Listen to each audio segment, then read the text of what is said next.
Property విషయంలో confusion గా ఉన్నారా? గేటెడ్ కమ్యూనిటీలో ఫ్లాట్ తీసుకోవాలా లేదా విల్లా తీసుకోవాలా? మన పిల్లల భవిష్యత్ కోసం ఓపెన్ ఫ్లాట్ తీసుకోవాలా? మన హైదరాబాద్ లో ఏ లొకేషన్ లో కొంటే మంచి అప్రిసియేషన్ వస్తుంది? మరి నమ్మకమైన ప్రాపర్టీ కొనాలంటే నమ్మకమైన గైడ్ కావాలి కదా. ప్రాపర్టీ అడ్వైజర్ కోసం సంప్రదించండి వరాహస్వామి ప్రాపర్టీ గూగులర్. కాంటాక్ట్ 7207218485. శ్రీ గురుభ్యో నమ. శ్రీ మహాగణాధిపతే నమ. శ్రీ మహాసరస్వత్యే నమ. ఓం శ్రీమాత్రే నమ. భక్తులందరికీ కూడా, ప్రేక్షక మహాశైలందరికీ, భక్తులందరికీ నమస్కారములు. మనకు ప్రతి నిత్యము కూడా జీవితంలో అనేకమైనటువంటి సుఖదుఖాలతో జీవితం నిండి ఉంటుంది. ఈ సుఖదుఖాల్లో ముఖ్యంగా మనం చెప్పుకోవాల్సినటువంటి విషయం ఏంటంటే, ప్రతి నిత్యం కూడా ఎవరికి ఏదో ఒక కష్టం అనేది ఎదుర్కొని ఉంటూ ఉంటారు. అది ఏ రకంగా కూడా మనకు లాభసాటి కాగా ఇంకా పైగా దాని ఎంతో కష్టములన్నీ కూడా ఇంకా వ్యతిరేకమైన చర్యలకు వెళ్తూ ఉంటుంది. మరి వీటిని మనము ఎలా ఎదుర్కొని పైకి రాగలము అనేటువంటి సందేహం అనేది ప్రతి మనిషికి ఉంటుంది. మరి వీటి నుంచి మనం బయటికి పడడం ఎలా?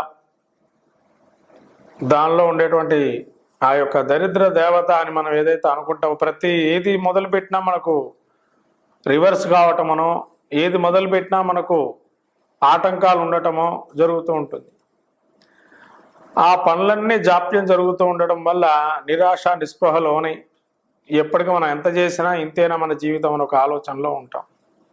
కాబట్టి దానికి మనము అనేక విధమైనటువంటి మార్గాలు అనేటువంటివి సూచించబడుతున్నాయి. మరి ఆ మార్గాల్లో ముఖ్యంగా మనము ఈ 12 రాసుల వారికి ప్రతినిత్యము కూడా ఏదో ఒక కష్టంతో బయటపడటానికి ఏ విధమైనటువంటి పరిష్కారాన్ని చూసుకోవాలి అని ఆలోచిస్తూ ఉంటాం. కాబట్టి దానికి సంబంధించి అలక్ష్మీ నిరహరణ అంటే మన దరిద్ర దేవతని సంస్కృతంలో అలక్ష్మీ నిరహరణార్థం అని అంటాం. అంటే అలక్ష్మి అంటే స్థిరమైనటువంటి లక్ష్మి కాకుండా మన ఇంట్లో వస్తువు వెళ్ళిపోయేటువంటి లక్ష్మిని అలక్ష్మి అంటాం. కాబట్టి అటువంటివి కాకుండా స్థిరమైన లక్ష్మి మన ఇంట్లో నివాసం ఉండేటట్టుగా మనం ఏం పాటించాలి, దానికి ఏమిటి పరిష్కారం అనేటువంటిది ఈ 12 రాసుల్లో మనకు అశ్విన్యాది నక్షత్రాదులు అట్లానే చేసుకోవాల్సినటువంటి పరిహారాలు అనేది ఈ యొక్క ఏ విధానంలో మనం చేసుకోవాలి, ఏ దేవతను ఆరాధన చేయాలి అనేది ప్రత్యేకంగా మనం సూచించబడుతుంది.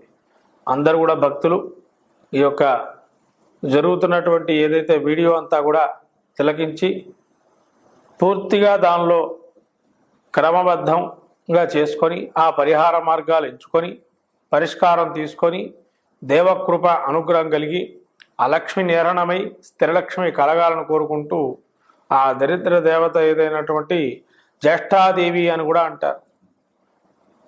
జ్యేష్ఠాదేవి అంటే లక్ష్మీదేవి యొక్క అరికాల్లో ఉంటుంది.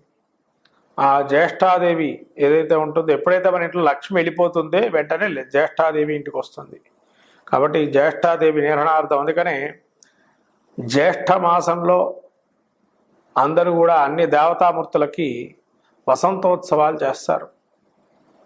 ఎందుకంటే వసంతోత్సవంతో ఏదైనా కూడా అలక్ష్మి అనేది ఏదైతే అక్కడ క్షేత్రంలో కనుక ప్రవేశించినట్లయితే ఆ అలక్ష్ములన్నీ కూడా తొలగిపోయి స్థిరమైన లక్ష్మి పొందటానికి దేవతా స్వరూపానికి కూడా ఆ యొక్క దృష్టి దోషాలన్నీ కూడా, ఆ దృష్టి అంటే కొంతమంది ఆ దేవుణ్ణి చూడంగానే కూడా అన్ని విధాలుగా కూడా స్వామి మనందరికీ కూడా నరదృష్టి నరఘోషలు అన్నీ అందరికీ ఉంటాయి. అవన్నీ తొలగింపజేయాలని దేవుడి దగ్గరికి వెళ్తాం. కానీ దేవుడి దగ్గరికి వెళ్ళినప్పుడు కూడా మనము అక్కడ ఆయనకి వేసినటువంటి ఈ యొక్క ఆహారాలు ఇవే చూస్తాం, కానీ దేవుడు అనుగ్రహం కలగాలని ఎవరు కోరుకోరు. అక్కడ వెళ్తే కొంతమంది దైవత్వాన్ని కూడా మనం అక్కడ చూసి ఆ స్వామి స్వరూపం లీలా వినోదాలు అనేకం కూడా ఉన్నాయి అక్కడే.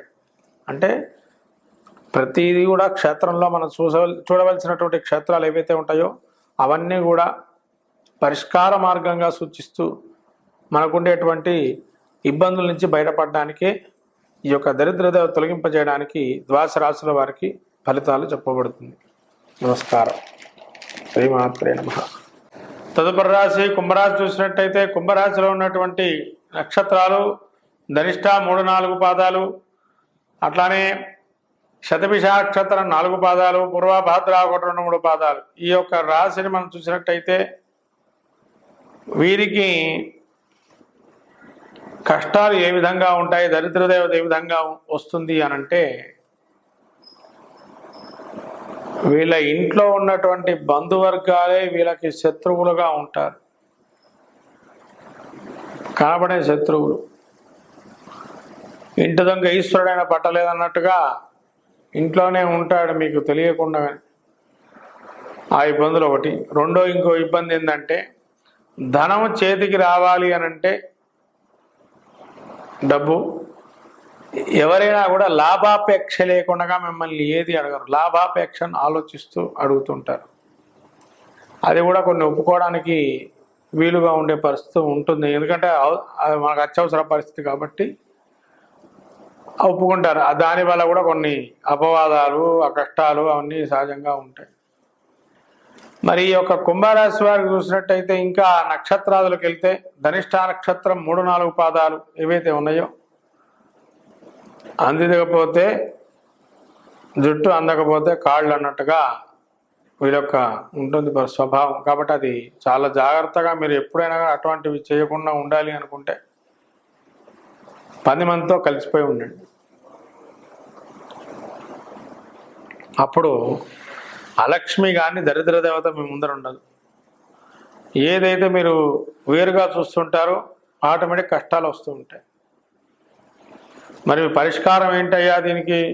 ఈ ధనిష్ట నక్షత్రం 3-4 పాదాలు అని అంటే గొర్రెలు కానీ మేకలని కానీ దానం చేయటం. మరి ఇవి ఎవరు తీసుకుంటారయ్యా అని అంటే ఎవరైతే పెంచుకుంటారో వాళ్ళకి ఇవ్వాలా. పెంచుకునే వాళ్ళు ఎవరు లేరు అనుకుంటే కనుక వాటికి సంబంధించిన వస్తువులు కానీ లేకపోతే ఇంకా చెప్పాలంటే రూపాయి బిళ్ళలు కానీ కందులు కానీ, కందుల్ని ఎల్లప్పుడూ ఆవుకి తినిపించడం అనేది మంచిది. తర్వాత ఈ యొక్క కందులతో పాటు బెల్లం దానం చేయటం, బెల్లాన్ని రాయి చెట్టు యాప చెట్టు దగ్గర మంగళవారం పెట్టడం, బెల్లాన్ని అక్కడ పెట్టేసి వచ్చేయటం అంతే. అంటే దాన్ని చూర్ణం చేసేసి బెల్లం పెడితే కనుక చూర్ణంగా పొడిలా ఉండాలండి, తడిగా ఉండకూడదు బెల్లం. చూడండి అది. లేదా తడిగా ఉండకుండా బెల్లం ఎప్పుడైనా అట్లా జిగట ఉంటుంది అనుకుంటే కనుక దానికి బదులు ఏం చేస్తారంటే బెల్లానికి బదులు కూడా ఏదైనా స్వీట్ దొరుకుతుంది అనుకోండి, స్వీట్ని మంగళవారం రోజు తినిపించండి ఎవరికైనా కానీ. తర్వాత ఈ యొక్క శతభిష నక్షత్రం చూస్తే కనుక శతభిష నక్షత్రం వారి యొక్క పరిస్థితి చూస్తే కష్టాలు అనేటువంటివి కొని తెచ్చుకుంటారు. వారి అవతల మనిషిని రెచ్చగొట్టకుండా ఏదైనా పని చేసుకోవాలని రెచ్చగొట్టే స్వభావంగా ఉండి కష్టాలతో కొని తెచ్చుకుంటారు. అందరూ సహజభావంగా చూడాలి. సహజభావనగా చూడరు మీరు. ఆ సహజభావన చూడకపోవటం వల్ల కూడా దరిద్ర దేవత అనేది తాండవిస్తూ ఉంటుంది. అలక్ష్మిపై లక్ష్మీ ప్రాప్తి కలగాలంటే శతభిష నక్షత్రం వారు ఏదైనా కానీ అమ్మవారి గుళ్ళో ప్రతి మంగళవారం రోజు అమ్మవారికి ఎరుపు రంగు పూలు సమర్పణ చేయటం, అట్లానే బెల్లం పాయసాన్ని నైవేద్యంగా పెట్టడం, ఈ యొక్క శతభిష నక్షత్రం వారు అలక్ష్మిపై లక్ష్మీ ప్రాప్తి కలుగుతుంది. పూర్వభాద్ర నక్షత్రం 1, 2, 3 పాదాలు చూసుకున్నట్లయితే లక్ష్మీదేవి నిలబడటం లేదండి మా ఇంట్లో, ఎంత చేసినా మేము అంతే ఉన్నాము అనుకునేటువంటి వాళ్ళకి ఎవరిచ్చినా పండు ఫలంతో పాటు సువాసినులకి జాకెట్ బట్టతో పాటు ఏదో తోచిన దక్షిణ ఇచ్చి దండం పెట్టుకోవడం మంచిది, బ్రాహ్మడు వచ్చినా కూడా. అట్లాగే ఈ పూర్వభాద్ర నక్షత్రం వాడు దత్త దర్శనం చేసుకోవటం వల్ల, దత్తక్షత్ర దర్శనం చేయటం వల్ల మంచి కలుగుతుంది.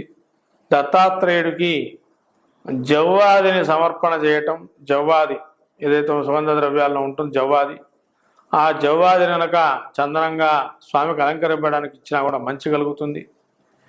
అలక్ష్మిపై లక్ష్మీ ప్రాప్తి కలుగుతుంది. మొత్తం మీద కుంభరాశి వారికి అలక్ష్మి దోషాలు నిక్షేప్రాప్తి కలగాలంటే బెల్ల పాయసాన్ని కానీ నైవేద్యంగా పెట్టి దత్తుడికి కానీ దత్తాత్రేయ స్వామికి కానీ లేకపోతే ఏదైనా అమ్మవారికి ఆదివారం రోజు గ్రామదేవతకు కానీ పెడితే మంచి సత్ఫలితాలను గోచరిస్తున్నాయి. ఇటువంటివి ఆచరించడం వల్ల కుంభరాశి వారికి అలక్ష్మి దోషాలపై లక్ష్య ప్రాప్తి కలుగుతుంది. శ్రీమాత్రే నమః.